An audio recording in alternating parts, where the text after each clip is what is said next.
What I'm about to tell you really happened to me in San Francisco. It's been a few years, but I can still smell the lemon oil on the banister and hear the shutter clicks in my bones like old thunder. "Wear this maid uniform," she ordered, and the humiliation came salted with a smile. We were in the library of a Pacific Heights mansion, velvet drapes swallowing daylight, while a photographer's softbox glared like an interrogator. The stylists and the PR assistant had gathered around the long rosewood table, where a silver tray held a fountain pen and a thick property release. When the cameraman approached, he slid the document toward me and said, "Can you sign here, as the lady of the house?" And it felt like the floor tilted toward the steep streets outside, and I had to grip the chair to stay upright. If you genuinely enjoy our stories, please subscribe to the channel, tell us where you're from, and what time it is right now. It's always fascinating to know how far our story flows. I wasn't supposed to be important. At 62, with wrists that ache on foggy mornings and a habit of talking softly so people will tell me their secrets, I had been hired as a house manager, part housekeeper, part organizer, part grandchild whisperer, part magician who knows which drawer hides the good scissors. The mansion was a Second Empire dowager, perched on Broadway near Divisadero, a place locals call the Gold Coast. My employer, Sloan Harrow, had a way of moving through rooms as if they were built to rise around her like an applause wave. Her husband, Julian, invested in clean tech startups and wore sneakers that cost more than my monthly grocery budget. I took the job because I needed it, because after 38 years as a paralegal at a firm near Montgomery Street, I'd retired, then realized retirement meant sitting too still with memories I wasn't ready to greet. I wanted noise and lists and a key ring that clinked in my pocket again. I met Sloan at the Ferry Building on a Tuesday. She was picking through peaches at the Frog Hollow farm stand, a straw hat shading eyes that never stood still. "You're a legend, Maeve," she said, though I'd never met her. "Everyone says you're surgical with clutter." She smiled at the word surgical like a woman who enjoys sharp things. She wanted help managing a photo shoot for a magazine spread. "San Francisco Magazine wants our place for their interiors issue," she told me, shrugging as if every glossy publication pressed at her door like trick-or-treaters, and she needed perfection. The job would stretch into a longer engagement, she said. There'd be a stipend, generous, and housing if I wanted the caretaker's apartment under the back stairs. "It's quaint," she said. "You'll feel like your own Victorian secret." The day of the shoot began mean and gray, the sky the color of dishwater, the city wearing its usual sweater of fog. I arrived early to set out the baccarat glass, fluff the Fortuny pillows, and unsnarl the cables the AV tech left like snakes. The stylist, Livia, from Oakland, spread a tarp on the kitchen floor and arranged heirloom tomatoes like jewels. "We need a maid in one shot," she said, hardly looking at me. A sense of staff, a whisper of old-world service. I assumed they would hire a model, young, photogenic, someone who could gazelle through the edges of a frame. But when Sloan shouted from the top of the staircase, "Maeve, put this on," and held up a black and white uniform with a lace-edged apron, my stomach leaned away. "It'll be cute," she said, as if I were a pet. I should have said no. There are a dozen points in this story where no would have saved me months of cold rage, but humiliation is a sly thing. It shows up dressed as cooperation. The cameraman, who introduced himself as Leo Kim, kept his tone warm and professional, but when he slid the document toward me, "This is just a property release, you know, for permissions," I touched the heavy paper stock and felt the old legal muscles flex. There was a signature block that read, "Lady of the House," and beneath it, the printed name line held my name. "Why is my name here?" I asked. Sloan made her face into a perfect cast of confusion, the way some people practice in the mirror. "Because you're the household manager," she said, as if the answer were obvious. "It's a house thing. It's not that deep." I looked at Leo. He shifted, uneasy. It's standard, he said. We just need someone who can sign that everything was staged, that we didn't damage anything. I'm not the owner, I said, the word small but hard enough to make Livia glance up from styling the tomato vignette. You're not signing as the owner, Sloane cooed. You're signing as the lady. It's a vibe, Maeve. You know vibes. I lifted the pen and placed it back on the tray. My hands were steady, but the house tilted again, the long hallways and gold-framed family portraits bending like heat over asphalt. In the foyer, a caterer carried in 2 tiers of macarons. Somewhere upstairs, one of the twins practiced scales on the Steinway. I felt every eye slide toward me and then away, as if I were a furniture leg someone had bumped, and I said, I'll help with the shot, but I won't sign anything until I've read it. Sloane's smile dimmed exactly 8 watts. Fine. Later, she said, slow and sweet, like a warning. I put on the uniform. In the library, under the gaze of men in oil paintings whose wives burned to ash a century ago, I arranged a little pyramid of lemons in a silver bowl and pretended to dust a shelf while Leo took his shots. The softbox made a heat I could feel on the back of my neck. Sloane shouted adjustments. Remove that stack of art books. It looks try-hard. And laughed like a bell. I have never liked bells. We wrapped at dusk. The fog had lifted into a high milk sky that promised a cold night, and I walked home along the ridge of Broadway, the Bay a bruise of dark to my left, Alcatraz a gray tooth. I returned the uniform to a hanger and hung the hanger from a hook on my kitchen shelf. It swung like a yes. On my little table, where the light from the alley fell in narrow stripes, I spread out the release.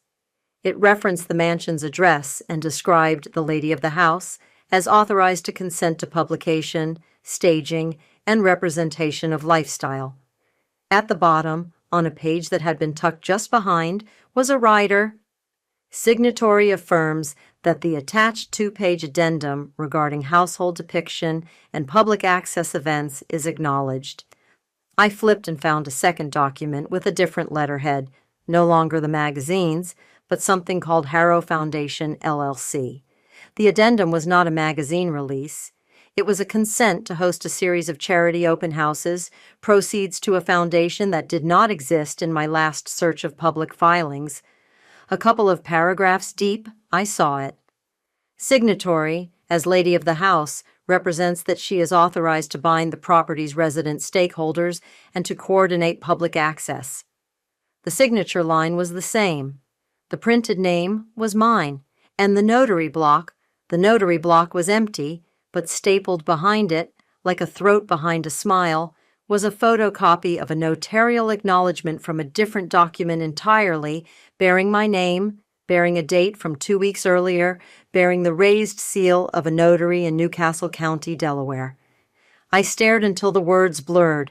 I've seen 1,000 signatures pass through my fingers, pleadings, deeds, contracts of sale, and learned to smell when paper lies.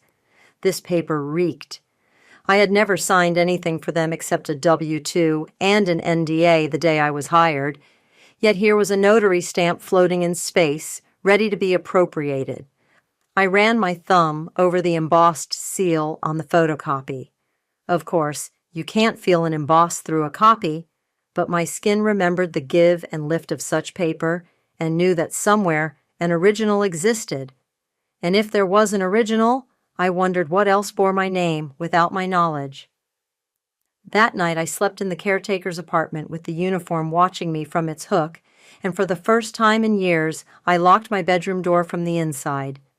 In the morning, I decided to become a woman I'd thought I'd retired, the one who read every footnote and then asked why there was a footnote in the first place. The next day, Sloane breezed into the kitchen as if nothing had been placed beneath a microscope. "We're doing oysters at Swan later," she said, tapping a crystal glass with one coral nail. "Make a rest for 7 p.m. And don't forget, sign those forms, darling. The magazine wants to lock layout." "I'll sign the magazine release," I said, "after legal takes a look." Her hand froze on the glass. "Legal?" she said. Who's legal? Mine, I said, and I watched the first fracture run through her expression like a hairline crack in glass. She smiled, laughed, and collected it back together with glue made of charm. Oh, Maeve, she trilled, you're hilarious. The truth is this. Rich people often laugh when they're frightened. In their world, laughter is a leash, but I did not belong to their world, and I know what a leash feels like around a throat. I rinsed the coffee cups while she kept talking, but under her patter, a current shifted. That afternoon, her personal assistant, Talia, brought me a manila folder. For your records, she said, an apology hidden in the lilt of her voice. Inside, I found a fresh print of the release, just the magazines now, no addendum visibly attached, and a post-it in Sloane's sugar pink script. Sign, please, S. I lifted the paper and saw the faint indent where staples had once been, pulled free cleanly enough to leave only the ghost. I went to City Hall. The San Francisco Assessor Recorder's Office occupies a wing of that domed palace, like a serious ant living inside a beauty queen. Under the rotunda's gold stars, I took a number, sat, and watched couples in shiny shoes get married in front of the grand staircase. When the clerk called me, I asked to search any recent documents recorded against the Harrow property. You can use the computer over there, she said, pointing to a terminal that looked like it remembered dial-up. I typed the address. The screen blinked, showed the deed of trust, the tax payments, on time, of course, and then a grayed-out listing that shouldn't have been there. Unrecorded submission, pending review. It belonged to something called Event Access Covenant. Submitter, Harrow Foundation, LLC. And under authorized party, the system had the text field, Maeve Turner, household lady. When I clicked, the screen hardened into a notice, restricted, staff only. I felt my ribs tighten as if a belt had been cinched one notch too far. On a corkboard behind the counter hung a flyer for the Self-Help Center at 400 McAllister Street, San Francisco Superior Court's stoic block of justice next door. I tore a little paper tab with the phone number and name, Legal Assistance at 1035 Market Street. Walking out beneath the dome, past brides and grooms who smelled like perfume and hope, I looked up at the oculus and thought of cameras, of eyes. That evening when I returned to the mansion, Sloane cornered me in the butler's pantry. "Where were you?" she asked, a bird-quick sharpness in the question. "Errand," I said. "Sign the paper," she said, the smile now entirely a performance for herself. "Don't make this ugly." "Ugly is already here," I said, and...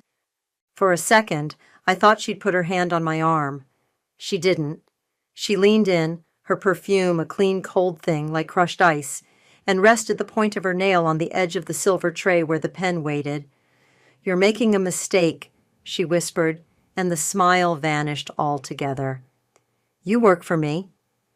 I went to my little kitchen and unhooked the uniform.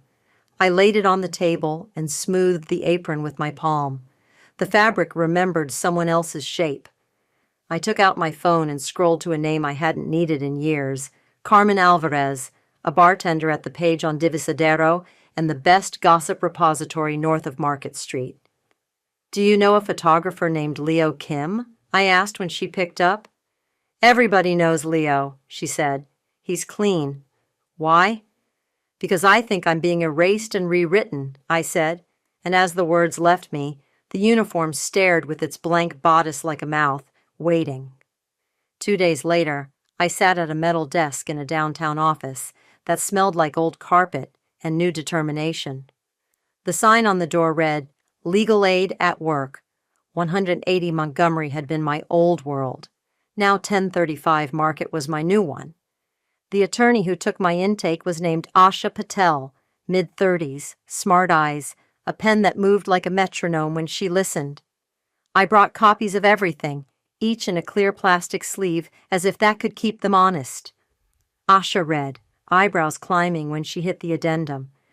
"This is not a property release," she said. "This is a consent to access, and it appears to be designed to mimic a property release so you'd sign it in a stack." "I didn't sign," I said. Her pen clicked, a small affirmative. Good. California is a two-party consent state, she said. Don't record anyone without permission, but you can document, and you can request public records. We'll send a letter to the magazine putting them on notice. Meanwhile, do not sign anything. If they push, we push back. What happens if something has already been signed with my name? I asked. Then we find it and we tear it to pieces, she said, and I believed her because I wanted to. I left with a folder of advice sheets and a number for the recorder's public inquiry desk. Outside, Market Street was its usual chaotic collage: bike messengers slicing air, a man preaching about fire, a woman with a violin making a sad song feel like a personal apology. I took the Suda Clement bus back toward Pacific Heights, staring at the city sliding by like a deck of cards. At Fillmore, I got off and ducked into Pizzeria Delfina to steady myself with a slice and noise. Sloane lived on a hill where doors closed softly on money.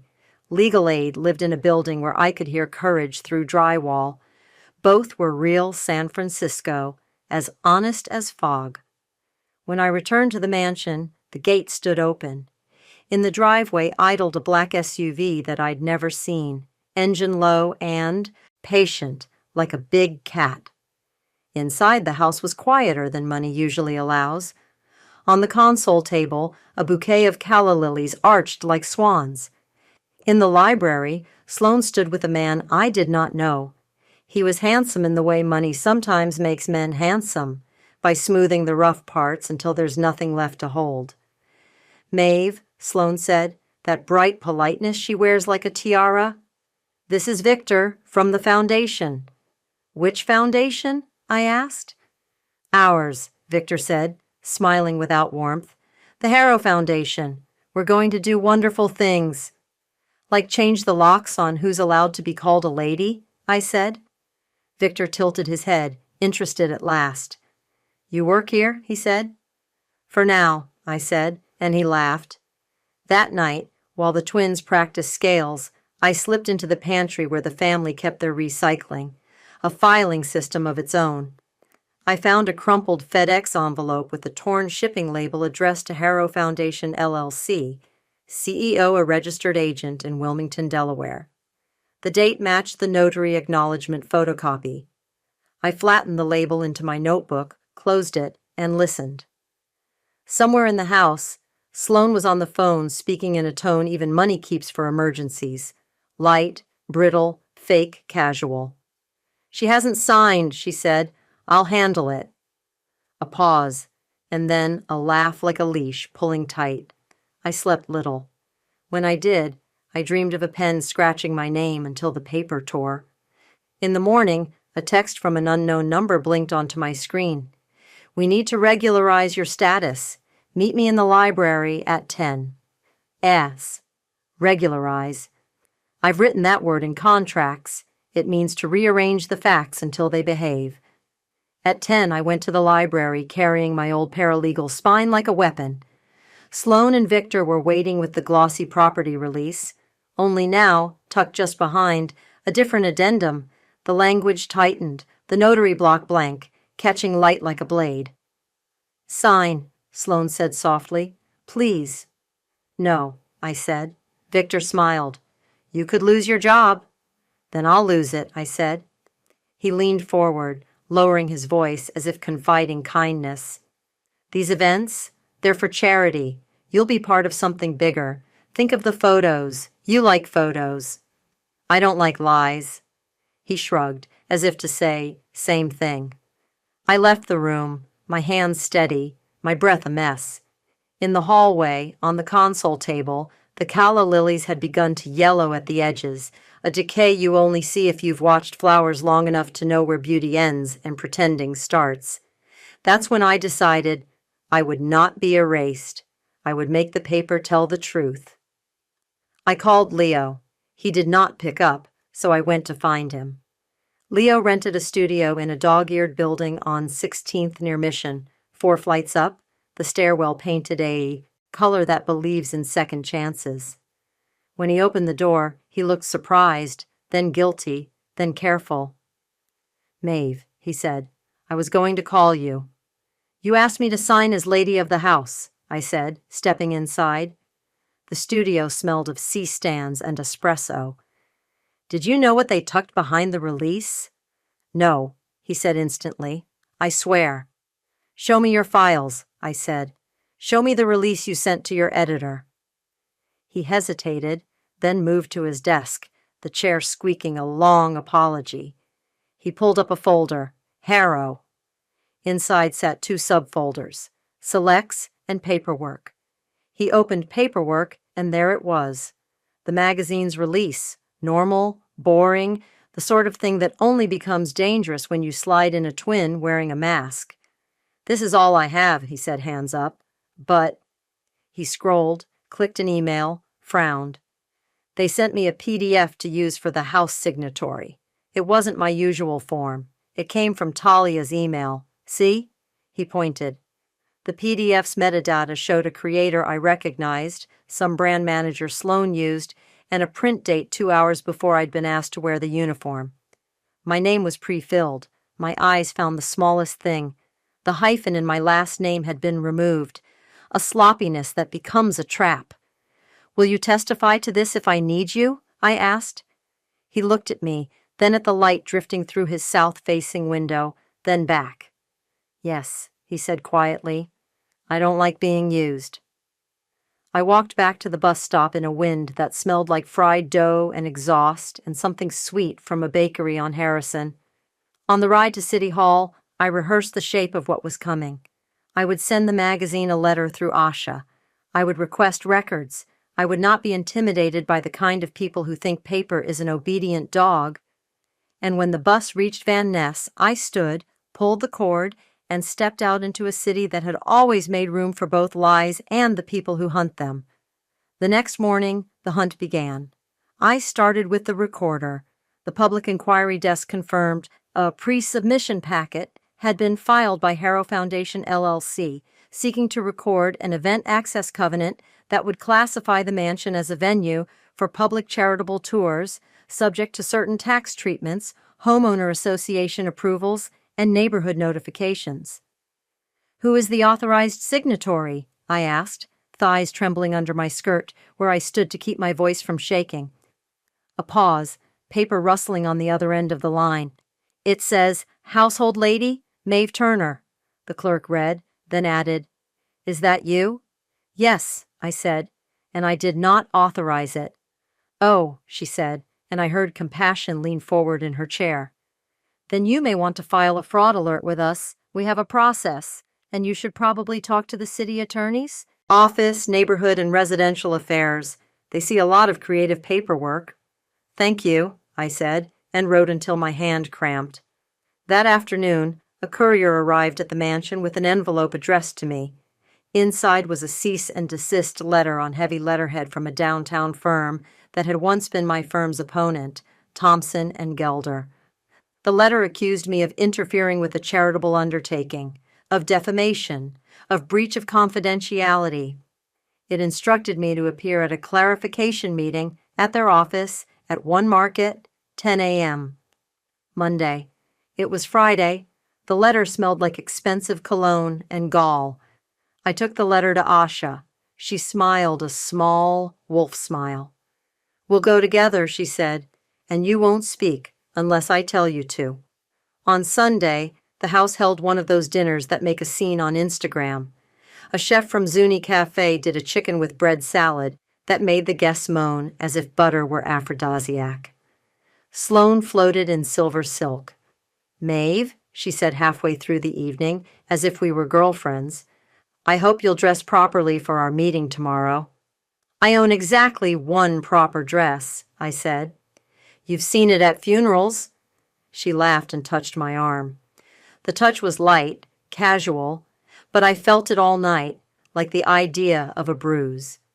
After the last guest left and the last glass was washed, I stood alone in the kitchen and listened to the old house adjust its bones. On the table lay the uniform, folded and obedient. I slid it into a paper bag and wrote across the front, Exhibit A. On Monday, Asha and I rode the elevator up to the firm where I'd spent a career watching men practice being important. The conference room looked over the ferry building and the bay, white boats like confetti on dark water. The partner who greeted us wore a tie the color of contempt. "Let's be efficient," he said. "Ms. Turner is refusing to sign a routine release, causing substantial reputational harm." Asha laid our folder on the table and revealed copies of the addendum with the notary copy. "This is not routine," she said. "This is a fraudulent tack-on disguised as a magazine release, intended to use my client's name to authorize public access events for a foundation that, until recently, did not exist." The partner's gaze flicked to Sloane, who sat with Victor across from us. Sloane smiled as if in a room with fewer windows. "We want to clarify," she said. "Maeve misunderstood." "No," I said, breaking Asha's rule, because sometimes rules must be broken to reverse gravity. "I understood perfectly." The partner steepled his fingers. "Even if there were a misunderstanding," he said, "there's no harm. No document has been recorded." "Yet," Asha said, "which is why we're here, you will withdraw your pre-submission. You will cease any attempt to use our client's name. You will indemnify her against any fallout with the magazine, and you will pay her a retainer for her time at a fair market rate." Victor laughed softly. "A shakedown," he said. Asha didn't blink. "A correction," she said. The meeting ended with promises to revisit and circle back, which in law means stall until you find a better position. In the elevator, Asha turned to me. "We'll send the letter to the magazine today. Also, do you trust Leo?" "I think he trusts himself enough to be honest," I said. "Good," she said, "because we're going to need someone on the inside of their image machine. And you, Maeve, are you willing to make this loud?" "Yes," I said, surprising myself with how quickly the word came. "I'm done being quiet." That night, I set the table for a different kind of dinner. Carmen came, and Leo, and Mrs. DeLuca from next door, who has lived on that block since the 1970s and does not scare easily. Over spaghetti and a bottle of Chianti that tasted like big decisions, we made a plan. The Harrows intended to announce a charity tour of their home at an event called the San Francisco Decorator Showcase, a real fundraiser held every spring in fancy homes. They were jumping the gun by months and cutting corners. Victor had lined up a PR firm to leak that the lady of the house would act as docent to share household stories. We would let them proceed just far enough to show their hand, then pull the cloth off the table, dishes and all. "How?" Leo asked. "By making their lie walk into the light," I said. "By letting them quote me, then making them explain how they got my words."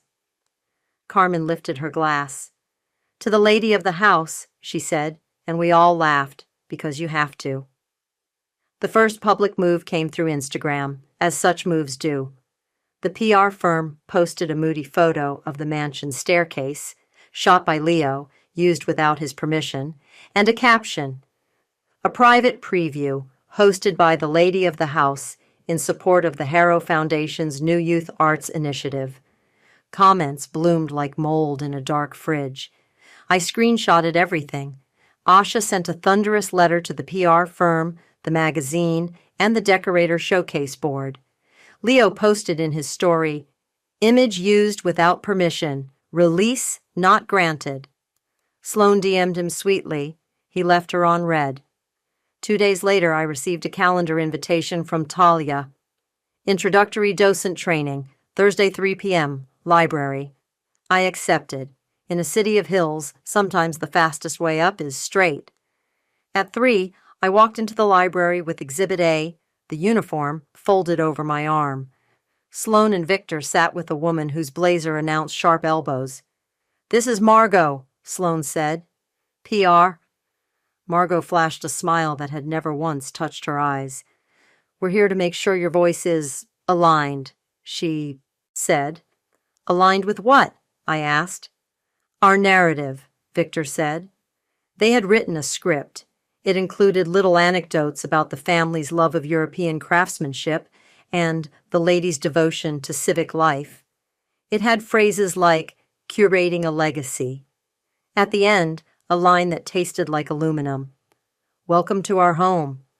"This is fiction," I said. "It's branding, Margot said. "I'm not an ingredient in your brand." "Just read it, Sloane said, weary now, the performance cracking.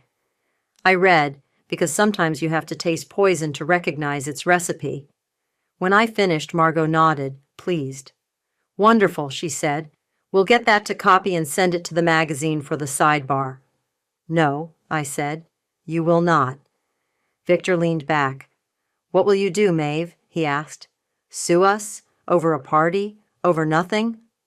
I placed the uniform on the chair. "Wear this," I said. "You first." Sloane's lips trembled, then clamped. "Get out," she whispered. "You're fired." "Put it in writing," I said. "And while you're at it, correct the recorder and the PR and the magazine. Withdraw everything, or enjoy becoming content in a different kind of story." I left shaking, but I left with a plan that felt like oxygen. Firing me would free my tongue. That night, I wrote a letter by hand, the way I used to write to my father when he was still alive and we were practicing being brave. I scanned it, sent it to Asha, and in the morning, we blasted it to the list we'd made: the magazine's editor-in-chief, the decorator showcase board, the city attorney's office, the recorder, the PR firm, and a reporter at the San Francisco Chronicle who had once written a piece on paper terrorism, the tactic of burying opponents in fraudulent filings. In the letter, I told the truth. I was a house manager asked to sign as the lady of the house for an addendum disguising an access covenant that would have used my name to authorize public events. I attached the documents. I underlined the notary mismatch. I included the screenshot of the PR post. And I wrote one sentence that came out hotter than I intended, but truer than anything. "I am not your mascot, and I am not your lockpick." The Chronicle called within hours.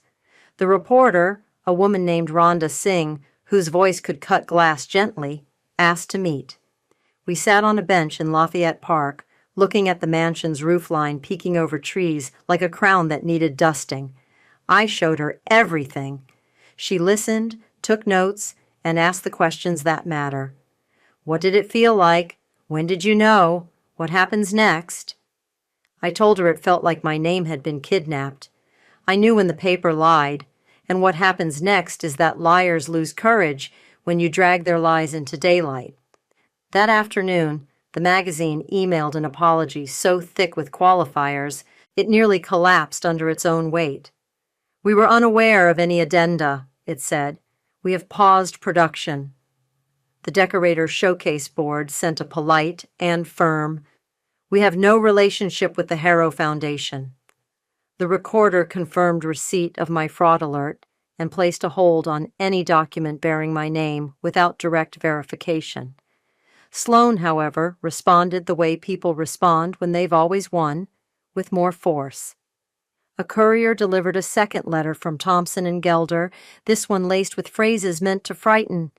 Injunctive relief, civil conspiracy, damages. Asha laughed. "Let them sue," she said. "We'll countersue, and Discovery will be a party." Then the Chronicle ran the story. It appeared online first, a headline neat as a blade. House manager says she was asked to sign as lady of the house for charity scheme. The comments were its own storm. People who'd worked in service, people who'd been erased and reused, people who loved a mansion until it tried to eat them. In the print edition the next morning, my name sat beneath a photograph of the mansion's facade, its windows squinting like the eyes of a person pretending not to see. At 9 a.m., then the doorbell rang. A deputy from the sheriff's civil division stood with papers. Asha had filed for a temporary restraining order preventing the Harrows or any entity from using my name for any property-related document. "Serve 'em," he said to me like a tiny celebration. He stepped into the foyer where Sloane met him, silk robe, trembling mouth. He handed her the papers and said, "You've been served." In the library, the silver tray was empty. The pen was gone. The next days were a small war fought with emails and letters, and a courage that arrived while I was busy making coffee. The magazine pulled the chute. Leo retrieved his images. The PR firm deleted posts. The recorder flagged the foundation's pre-submission as improper, possible fraud. The city attorney opened an investigation into misuse of charitable claims, and the foundation's website, 2 pages, 1 stock photo of a child painting, went offline. But villains who have been embarrassed don't go quietly. They sharpen. On a Tuesday, I opened my mail to find a change of address confirmation with my name rerouted to a P.O. box in Wilmington, Delaware. I took it to the postal inspector, who looked at me and said, "You're not the first." He opened a case. A week later, I learned a new credit card had been applied for in my name, tied to a business account for the Harrow Foundation. The bank canceled it when I called, my voice trembling with an anger that made me dizzy. "They want to make me small," I told Asha. "They want to make you disappear," she said. "So we will make you impossible to ignore." We planned a press conference, not a splashy one, just me, Asha, and Leo outside San Francisco, City Hall under its gilt dome. Carmen brought a thermos of coffee and half the neighborhood. Mrs. DeLuca wore a hat with a feather as if to warn pigeons that she too could fly. I stood on the steps where I'd once watched brides kiss, where I'd filed documents that mattered. I said, "My name is not a costume." I said, "Do not ask your staff to be your brand." I said, "The lady of the house decides who walks through her door, and I am the lady of my house, such as it is, and you cannot take that." The Chronicle's follow-up was kinder than the world usually is. Donations flowed to legal aid, which embarrassed Asha enough to make her cheeks pink. The Harrows hired a crisis manager who specialized in reputation relaunches. Sloan began posting photos of her volunteering at a soup kitchen in the Tenderloin. The comments were not impressed. Then came the day I'd been both dreading and courting, a hearing at San Francisco Superior Court. The courtroom smelled like dust and electricity. The judge was a woman with a face like the best kind of teacher, tired of nonsense, hungry for facts. Thompson and Gelder argued that there had been no harm, that the addendum was a misunderstanding, that the foundation sought only to maximize charitable impact. Asha showed the addendum, the PR posts, the recorder's pre-submission, the change of address snafu, the credit card attempt. She showed the notary photocopy from Delaware, the FedEx label, and the metadata from the PDF that had been pre-filled with my name. She asked Leo to explain how releases work. She asked me what it felt like to wear a uniform and be asked to sign as lady. "It felt like being asked to hand over my skin," I said. The judge's face softened, then sharpened again. She granted a preliminary injunction restraining the Harrow Foundation and the Harrows from using my name for any property or public-facing document without written consent. She referred the matter to the district attorney for review of any potential fraud in filing. She ordered that no city agency accept any document from the foundation without verification. She issued a bench scolding that sings in my memory. Philanthropy is not a costume for coercion. Outside, under the dome's gold, I cried a little. Carmen hugged me so hard she squeaked. Leo stood apart, hands in his pockets, eyes a harbor in fog. "You did it," he said when I reached him. "We did it," I said. 2 weeks later, moving trucks appeared quietly at the mansion's curb. People don't always lose in public. Sometimes they just leave with cardboard boxes and a silence heavy as velvet. I watched from the caretaker's stairs as men carried out art carefully wrapped, as if truth might break if bumped. Sloan walked down the steps once, looked up at my window, and opened her mouth. She closed it without speaking. Victor was nowhere to be seen. Julian's face was flat and gray. The twins' piano was carried out, and I imagined those scales uncoiling into the street and disappearing down Broadway. A realtor's sign went up, by appointment only. They took it down the next day. Rumors moved down the block like wind, a private sale, a debt, an investor who vanished with a promise and a check that bounced. I didn't care which story won. I had my own story, and it had a spine now. I stayed on in the caretaker's apartment for a month, paid up, neat as a pin. I returned the uniform to Sloane in a sealed box with a note. "This belongs to your conscience." She sent a one-line email through her attorney. "Property received." That was all. On a Sunday in late fall, I walked down to City Hall alone and stood beneath the oculus. The light fell like a blessing. A bride laughed too loudly and then apologized, hands over her mouth, eyes shining.